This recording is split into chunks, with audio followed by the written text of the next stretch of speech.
Wind turbine plate হলো এমন একটি অত্যাধুনিক প্রযুক্তির অংশ যা বাতাসের গতি ও শক্তিকে কাজে লাগিয়ে বিদ্যুৎ উৎপন্ন করে।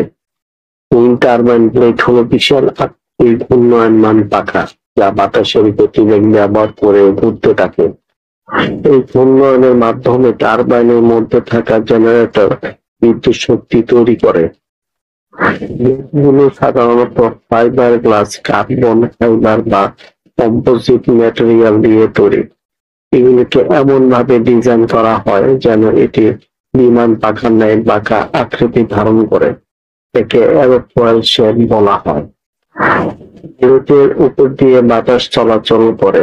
ব্লেডগুলো বাতাসের চাপে তারতম্য ঘটতে শুরু করে। বড় টারবাইনগুলো ব্লেডের দৈর্ঘ্য হয় 40 থেকে 80 মিটার পর্যন্ত। যত বড় ব্লেড তত বেশি বায়ু ধারণ করে, তত বেশি বিদ্যুৎ তৈরি হয়। বাতাসের চাপ কম থাকলেও কাজ করতে পারে। এটি দীর্ঘস্থায়ী ও টেকসই হয়।